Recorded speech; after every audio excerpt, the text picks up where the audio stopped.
Next step पे जैसे अपन move करते हैं तो अपन ने 1 2 3 करके 3 स्टेप अपन ने पार्ट ए का कंसिडर का ले चुका है। अब पार्ट ए का जो 4th स्टेप है वो आपका चेक फॉर बेंडिंग मोमेंट है। अभी ध्यान देना, जैसे ही अपन ने फ्लेंज को डिज़ाइन कर लिया, फ्लेंज के अपन ने क्लासिफिकेशन कर ली, तो फ्लेंज को ही सबसे पहले अपन क्रॉस चेक करेंगे। क्रॉस चेक करने के लिए आपको मैंने बताया था कि जो फ्लेंज जो होता है उसमें आपका बेंडिंग मूवमेंट जनरेट होता है। तो जो यहाँ पर अपन जो बेंडिंग स्ट्रेंथ जो अपन चेक करेंगे मेंबर की, वो किसके लिए करेंगे, वो जनरली अपन उसके आपका जो सेक्शन जो रहेगा वो आपका फ्लेंज सेक्शन रहेगा। अभी ध्यान देना, यहाँ पर अपने को मोमेंट कैपेसिटी फाइंड आउट करना रहेगा। तो मोमेंट कैपेसिटी निकालने के लिए आपके पास ये एक फॉर्मूला है, जिसमें फॉर्मूला क्या बोलता है, beta B Z P Y F I divided by gamma M naught. तो ध्यान देना इधर, ये जो फॉर्मूला मैं आपके सामने लेके चल रहा हूँ, ये आपके सामने जो मैंने फॉर्मूला लिखा है, beta B Z P Z F I gamma M naught, ये फॉर्मूला कहाँ से ले रहा हूँ मैं, IS कोड का यूज़ कर रहा हूँ, जहाँ पर 800 का आपका पेज नंबर 53 पे आपका सेक्शन 8 का वो पूरा का पूरा क्लॉज है, जिसमें आपको बेंडिंग के रिगार्डिंग आपको फॉर्मूले मिल जाएंगे। ये मैं डायरेक्ट वहाँ से फॉर्मूले को उठा के लेके चल रहा हूँ।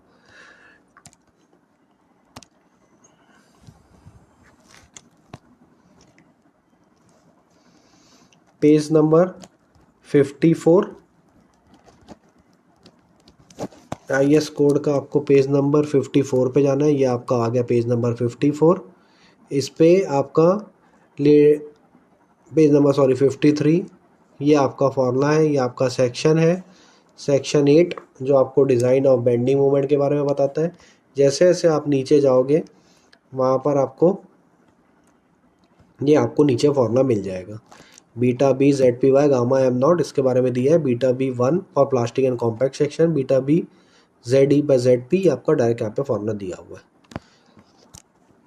तो ध्यान देना इधर, अब अपने को क्या करना है, इस फॉर्मूले का यूज़ करके आपको एम डी की वैल्यू फाइंड आउट करना है। सबसे पहले ध्यान देना, आपको जेड पी जेड की वैल्यू आपको निकालनी पड़ेगी। फ्लेंज की बात कर रहे हैं, बेंडिंग मोमेंट जो रहता है वो फ्लेंज रेजिस्ट करता है, तो फ्लेंज के रिगार्डिंग आपको जेड पी जेड जो रहेगा वो फ्लेंज का आपको निकालना रहेगा। क्वेश्चन पे आपको जेड डायरेक्शन पे निकालना है। जनरली क्या करते हैं अपन, जेड अपना कौन सा डायरेक्शन होता है, आपका एक्स डायरेक्शन को ही अपन जेड डायरेक्शन बोलते हैं।